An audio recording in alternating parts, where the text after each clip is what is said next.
नमस्कार दोस्तों, स्वागत है आपका आपके अपने YouTube channel exam Guru tips and tricks में। रेलवे ग्रुप डी परीक्षा एनटीपीसी परीक्षा के लिए भौतिक विज्ञान प्रैक्टिस सेट आज हम करने वाले हैं। इसमें बात करें हम रुक्मणी, जो आपके सामने बुक दिखाई दे रही है स्क्रीन पे, भौतिक विज्ञान का, इसमें बहुत सारे प्रश्न दिए गए हैं, चैप्टर वाइज है बुक, ठीक है। और इसी में हम पूरे जितने भी चैप्टर दिए गए हैं 18-19 उसको हम पूरा क्लियर करेंगे। और एक खास बात ये रहेगी, हर क्लास में पूरे एक चैप्टर को क्लियर कर देंगे। आज हम जो टॉपिक पढ़ने वाले हैं, आज जो हम चैप्टर पढ़ने वाले हैं, उसका नाम क्या है? उसका नाम है मात्रक और विमा। ठीक, मात्रक व विमा, इसके जितने भी क्वेश्चन है ना, आज हम इसी वीडियो में क्लियर करके चले जाएंगे। ठीक, जो भी चीज़ें हैं हम पूरा क्लियर करेंगे। अब देखो, जितने चैप्टर हैं, हम चैप्टर की बात करें, इस फिजिक्स में हमने 18 वीडियो में बायोलॉजी कवर कर लिया। फिजिक्स में मुझे देखने को मिल रहा है लगभग आपके 25 से 26 क्लासेज आपको मिलेंगी। ठीक, चलिए शुरू करते हैं। आप लोग चैनल को सब्सक्राइब करो या डेली क्लास को देखा करो, शेयर भी कर दिया करो। ठीक, एक और बात, रेलवे एग्जाम्स की तैयारी करो, ग्रुप डी की तैयारी करो, स्पेशली आपके लिए यहाँ पे कुछ पीडीएफ है जो आपके लिए परीक्षा में बहुत ही हेल्पफुल साबित होंगी। ठीक, उसमें जिनका भी मैथ वीक है वो ये वाली पीडीएफ लेके पढ़ना शुरू कर दो, लगाना शुरू कर दो। 500 क्वेश्चन में 14 से 15 प्रश्न गारंटी 100% इसी पीडीएफ से फंसने वाले। ठीक, नंबर अलग हो सकते हैं लेकिन क्वेश्चन उसी टाइप का रहेगा। इसी के तरह आपके जी साइंस की पीडीएफ है, स्टैटिक जीके का पीडीएफ है, तीनों का लिंक मैं डिस्क्रिप्शन में दूंगा, जाओ लो और पढ़ाई शुरू करो। ठीक, चलिए शुरू करें। पहले क्वेश्चन की बात करें। एक और बात, टेलीग्राम ग्रुप हमारा ज्वाइन कर लेना, इसी में आपको पीडीएफ भी मिलती रहेगी। टेलीग्राम ग्रुप की लिंक वीडियो के नीचे डिस्क्रिप्शन में, पीडीएफ की लिंक वीडियो के नीचे डिस्क्रिप्शन में मिल जाएगी। चलिए, पहला क्वेश्चन आपके सामने स्क्रीन पर है, खगोलीय दूरी का मात्रक क्या है? खगोलीय दूरी की मात्रक की बात करें, किसका मात्रक है? खगोलीय दूरी की बात हो रही है। ठीक, खगोलीय दूरी की मात्रक की बात हो रही है, खगोलीय एस्ट्रोनॉमिकल डिस्टेंस की बात हो रही है। इसकी यूनिट क्या होती है? इसकी यूनिट होती है लाइट ईयर या प्रकाश वर्ष, लाइट ईयर या प्रकाश वर्ष। ठीक, अब यहाँ पे बात करें, प्रकाश वर्ष हमने देखा मात्रक होती है। ठीक, यहाँ पे अगर जो आपसे पूछा जाए कि खगोलीय दूरी मापना है या फिर हमें सूर्य की दूरी मापना है, तो आप किससे मापोगे? तो आप खगोलीय दूरी से मापोगे। ठीक, चलो अब यहाँ पे एक कुछ और चीज़ें हम देख लेते हैं। यहाँ पे इससे रिलेटेड क्या हो सकता है? प्रकाश वर्ष हमने देखा यूनिट होती है। अगर जो हम बात करें, आपसे पूछे कि एक प्रकाश वर्ष एक लाइट ईयर बराबर कितना होता है, तो एक लाइट ईयर बराबर होता है 9.46 इंटू 10⁻15 मीटर होता है। ये भी आप याद रखना। ठीक, चलो यहाँ पे बात करें नेक्स्ट क्वेश्चन की। क्वेश्चन नंबर आपका नेक्स्ट है, क्वेश्चन नंबर 2 है, पाउंड को किलोग्राम में बदलने के लिए किससे गुणा करना पड़ता है? ठीक, पाउंड को किलोग्राम में बदलने के लिए, तो ध्यान रखना, पाउंड को किलोग्राम में बदलना, जब भी बदलना होगा तो आपको 0.4536 द्वारा गुणा करना पड़ेगा, तभी आप पाउंड को किलोग्राम में बदल पाओगे। Option number A right answer होगा।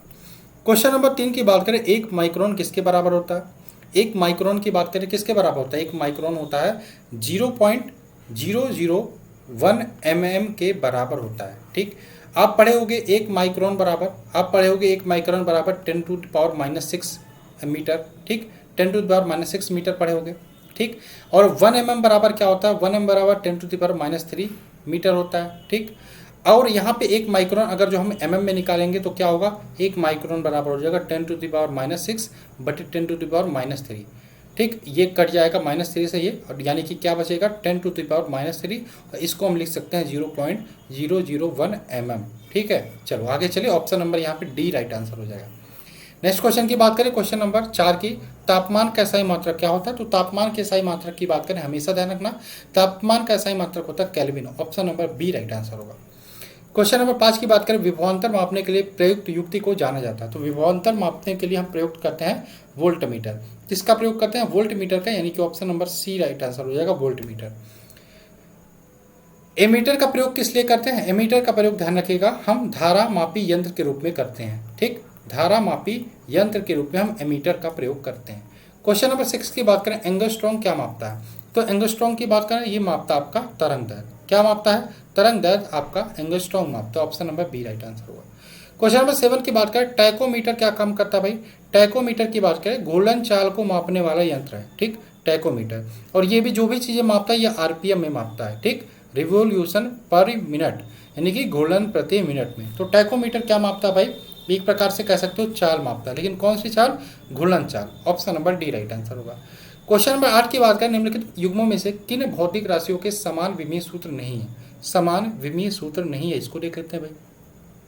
ठीक, चलो सबसे पहले अगर जो हम बात करें दाब, दाब का विमीय सूत्र क्या होता है, तो दाब का विमीय सूत्र ध्यान रखना ml पे पावर -1 T पे पावर -2 होता है। ठीक, अगर जो मैं बात करूं बल का विमीय सूत्र क्या होता है, तो बल का विमीय सूत्र आप जानते होंगे ml T पे पावर -2 होता है। ठीक, और क्या दिया है, बल हो गया, दाब हो गया, कार्य का विमीय सूत्र क्या होता है भाई, कार्य का विमीय सूत्र होता है ml² T पे पावर -2। और बात करें ऊर्जा का, ऊर्जा का विमीय सूत्र वही होता है जो कार्य का विमीय सूत्र होता है ml² T पे -2। ठीक, आवेग का विमीय सूत्र वही होता है जो संवेग का विमीय सूत्र होता है, यानी कि आवेग बराबर संवेग, और इसका विमीय सूत्र क्या होगा ml T पे पावर -1, यानी कि आवेग और संवेग का विमीय सूत्र बराबर होता है, कार्य और ऊर्जा का विमीय सूत्र बराबर होता है, और बल और दाब का विमीय सूत्र बराबर है नहीं।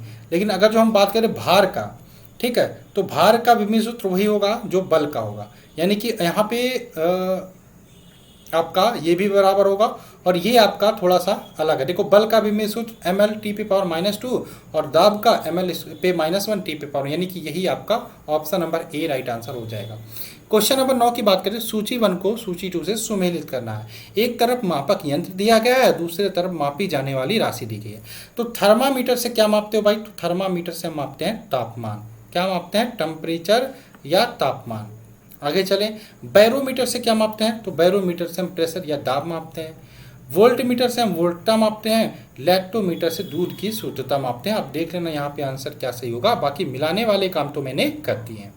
क्वेश्चन नंबर 10 की बात करें, ऐसी प्रणाली जिसमें लंबाई के लिए मीटर, ठीक है, लंबाई के लिए मीटर और का प्रयोग करते हैं, किलोग्राम और राशि की मात्रा के लिए किलोग्राम का प्रयोग करते हैं, और समय के लिए सेकंड का प्रयोग करते हैं। इसमें क्या होगा, तो MKS बनाना, तो MKS प्रणाली हो जाएगी। ठीक, चलो CGS में सेंटीग्राम ये होता है, ठीक है, सेंटीग्राम होता है। FPS में फुट पाउंड सेकंड होता है, CGS में सेंटीग्राम सेकंड होता है। SI क्या होता है, SI का फुल फॉर्म इंटरनेशनल स्टैंडर्ड। चलिए क्वेश्चन नंबर 11 की बात करें, प्रकाश की चाल को सर्वप्रथम मापने वाले वैज्ञानिक कौन थे, तो प्रकाश की चाल को सर्वप्रथम किसने मापा था, ये मापे थे इन्होंने रोमर ने। किसने मापा था, रोमर ने। ऑप्शन नंबर इसका ए राइट आंसर को रोमर थे, ऑप्शन नंबर ए। ठीक, 3 × 10⁸ होता है मीटर पर सेकंड, ध्यान रखिएगा। क्वेश्चन नंबर 12 की बात करें, प्रकाश वर्ष या लाइट ईयर किसकी इकाई होती है, तो प्रकाश वर्ष या लाइट ईयर की बात करें, ये आपकी दूरी की इकाई होती है। किसकी, दूरी की इकाई होती है। दूरी की सबसे बड़ी इकाई की बात करें तो ध्यान रखना, प्रकाश वर्ष होती है, दूरी की इकाई होती है, लेकिन सबसे बड़ी इकाई होती है पारसेक। ठीक है, पारसेक होती है। पारसेक से बड़ी आपकी लाइट ईयर यानी कि प्रकाश वर्ष होती है, और इससे छोटी आपकी होती है खगोलीय मात्रा, ध्यान रखिएगा। आगे चलें, नेक्स्ट हमारा प्लांक नियतांक का मात्रक क्या है, प्लांक नियतांक का मात्रक है। प्लांक नियतांक का मात्रक क्या होगा भाई, इसका आंसर क्या होगा, तो प्लांक नियतांक के मात्रक की बात करें, इसका मात्रक होगा जूल सेकंड, यानी कि option number C right answer होगा, जूल सेकंड। क्वेश्चन नंबर 14 की बात करें, चुंबकीय आघूर्ण का मात्रक क्या है, चुंबकीय आघूर्ण का मात्रक है एम्पियर और meter square. Ampere meter square, यानी कि option number A right answer हो जाएगा, एम्पियर मीटर स्क्वायर। 15 की बात करें, बहुत छोटे समय को मापने के लिए किस घड़ी का प्रयोग किया जाता है, बहुत छोटे समय को मापने के लिए किस घड़ी का प्रयोग करते हैं, हम प्रयोग करते हैं आणविक घड़ी का, option number B right answer होगा, आणविक घड़ी। क्वेश्चन नंबर 16 की बात करें, एक फेम्टो किसके बराबर होता है, एक फेम्टो की बात करें, एक फेम्टो बराबर होता है आपका 10⁻⁻15 मीटर को हम एक फेम्टो बोलते हैं। ठीक, पीको किसके बराबर होता है, 10⁻⁻12, ये आपका पीको के बराबर होता है। ठीक, और अगर जो हम फेम्टो की बात करें 10⁻⁻15 मीटर होता है। ठीक है, ध्यान रखिएगा। आगे चलें, चले आगे चले, नेक्स्ट बात करें हम SI पद्धति में लेंस की शक्ति की इकाई क्या होती है, तो SI पद्धति में लेंस की शक्ति की इकाई जो होती है वो होती है dioptre, option number D right answer होगा। सामान्य वैद्युत उपकरणों के लिए फ्यूज तार में निम्न क्या गुण होने चाहिए, जो फ्यूज तार हम घरों में प्रयोग करते हैं उसमें क्या गुण होने चाहिए, तो ध्यान रखना फ्यूज तार जो हम प्रयोग करते हैं उसमें क्या गुण होने चाहिए, आपका पतला तार होना चाहिए और उसका गलनांक जो होना चाहिए वो उच्च होना चाहिए, सॉरी निम्न होना चाहिए, यानी कि जल्दी गल जाए। ऑप्शन नंबर इसका सी राइट आंसर होगा, पतला तार और निम्न गलनांक, option number C right answer होगा। नेक्स्ट बात करें, क्वेश्चन नंबर आपका 19 है, निम्नलिखित में से समय का मात्रक नहीं है, तो समय का मात्रक आपका क्या प्रकाश वर्ष, क्या दूरी का मात्रक होता है, बाकी समय के मात्रक है, तो प्रकाश वर्ष आपका option number C right answer होगा। प्रकाश वर्ष किसका है, ये दूरी का मात्रक है। नेक्स्ट क्वेश्चन नंबर 20, कितने किलोमीटर से 10 किलोमीटर बनते हैं, कितने किलोमीटर से 10 किलोमीटर बनता है, अच्छा क्वेश्चन है, तो ध्यान रखना ये आपका आंसर हो जाएगा 10⁻7, ऑप्शन नंबर इसका, सॉरी यहाँ पे गलत है, ये गलत है, ये किलोमीटर नहीं होगा। कितने मिलीमीटर से, कितने मिलीमीटर से आपके 10 किलोमीटर बनते हैं, तो 10 पे घाते 7 मिलीमीटर से, ध्यान रखिएगा। 21 की बात करें, अनौपचारिक रूप से खगोलीय दूरी को व्यक्त करने के लिए लंबाई की कौन सी इकाई प्रयोग किया जाता है? ठीक है, इसका आंसर क्या होगा? अनौपचारिक रूप से खगोलीय दूरी को व्यक्त करने के लिए लंबाई की कौन सी इकाई प्रयोग किया जाता है? ये प्रयोग करते हैं हम प्रकाश वर्ष, option number C right answer होगा। 22 की बात करें, दबाव या दाब की एसआई इकाई क्या होती है? तो दाब की इकाई, एसआई इकाई की बात करें, न्यूटन प्रति वर्ग meter, option number C right answer होगा। 23 की बात करें, निम्न का एसआई की मिलान करना है, एक तरफ मात्रा दिया है, एक तरफ एसआई इकाई दिया है, यूनिट दिया है। ठीक, चलो इसका मिलान कर लेते हैं। कोण का यूनिट क्या होता है? रेडियन होता है भाई, रेडियन होता है, इसका तो सही है। चुंबकीय इंडक्शन का यूनिट क्या होता है? इसका टेस्ला होता है, ये भी सही है। चुंबकीय फ्लक्स का वेबर होता है, ठोस कोण का स्टेरेडियन होता है, ये तो सारा सही है भाई। तो 1 2 3 4 यानी कि option number A right answer होगा।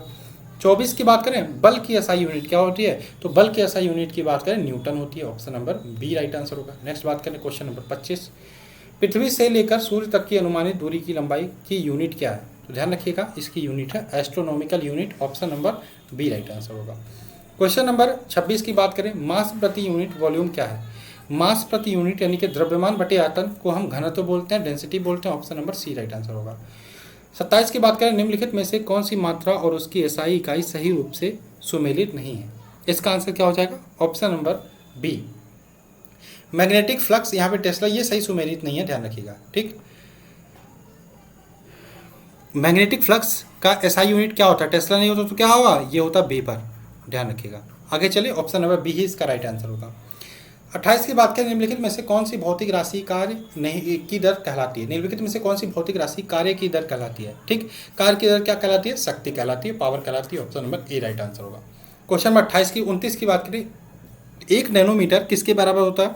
तो 1 नैनोमीटर बराबर होता है 10⁻⁹ मीटर के। टेलीग्राम ग्रुप का लिंक वीडियो के नीचे डिस्क्रिप्शन में है, उसको आप ज्वाइन जरूर कर लीजिएगा। ठीक, चलिए नेक्स्ट बात करें, 1 नैनोमीटर मैंने बताया जिसको कहते हैं -9 मीटर होता है। 1 माइक्रोमीटर की बात करें, 1 माइक्रोमीटर कितना होता है? 1 माइक्रोमीटर ये होता है 10⁻⁻6। 1 पिकोमीटर बात करें 10⁻12। 1 फेम्टोमीटर 10⁻15। 1 एटोमीटर 10⁻18। इस प्रकार से ये सीरीज चलती है। विद्युत प्रवाह की अंतर्राष्ट्रीय मानक इकाई क्या है? विद्युत प्रवाह की अंतर्राष्ट्रीय मानक इकाई की बात करें, ये होती है एम्पियर। एम्पियर यानी कि option number B. Question number 31 की बात करें, क्या है? निम्नलिखित में से किसकी कोई इकाई नहीं है? तो ध्यान रखिएगा, सापेक्षिक घनत्व का कोई इकाई नहीं होता, option number B right answer होगा। 32 की बात करें, विद्युत फ्लक्स का एसआई मात्रक क्या होता है? विद्युत फ्लक्स के एसआई मात्रक की बात करें, ये होती है volt meter, option number C right answer होगा, वोल्ट मीटर। 33 की बात करें, आवेश की एसआई इकाई क्या है? आवेश की एसआई इकाई की बात करें, ये होती है कूलाम। कूलाम यानी कि option number A right answer होगा। 34 की बात करें, त्वरण की विमा होती है। त्वरण की क्या विमा होती है? तो ध्यान रखिएगा, ये देखो, अगर जो यहाँ किसी पे हम 0 रख देते हैं तो इसका कोई मतलब नहीं होता। त्वरण की विमा की बात करें, L⁻⁻2 होती है। तो यहाँ पे देखो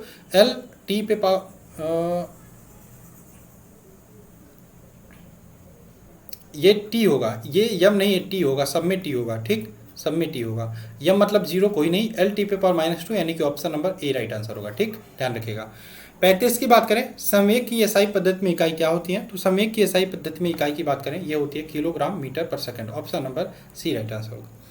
एसआई पद्धति में त्वरण की इकाई क्या होती है? तो त्वरण की इकाई एसआई पद्धति में metre per second square, metre per second square यानी कि ऑप्शन नंबर इसका हो जाएगा ए, ऑप्शन नंबर ए। नेक्स्ट बात करें, क्वेश्चन नंबर 37 है, निम्नलिखित में से कौन सी गुरुत्वीय त्वरण जी की इकाई है? गुरुत्वीय त्वरण जी की इकाई आपको बताना क्या होगा। ठीक, तो ध्यान रखिएगा, कैपिटल जी की बात करें, हम इसको सार्वत्रिक गुरुत्वाकर्षण नियतांक बोलते हैं। इसकी वैल्यू अगर जो आपसे पूछे 6.67 × 10⁻⁻11 न्यूटन मीटर स्क्वायर प्रति किलोग्राम स्क्वायर, यानी कि यूनिट जो होगी यही होगी न्यूटन मीटर स्क्वायर प्रति kilogram square. Newton meter square प्रति किलोग्राम यानी कि ऑप्शन नंबर ए इसका राइट आंसर हो जाएगा। ठीक, चलो नेक्स्ट क्वेश्चन की बात करें 38, विद्युत ऊर्जा की वाणिज्यिक इकाई क्या है? विद्युत ऊर्जा की वाणिज्यिक इकाई क्या है? तो विद्युत ऊर्जा की वाणिज्यिक इकाई की बात करें, किलोवाट घंटा, option number D right answer होगा। 39 की बात करें, चुंबकशीलता का एसआई मात्रक क्या है?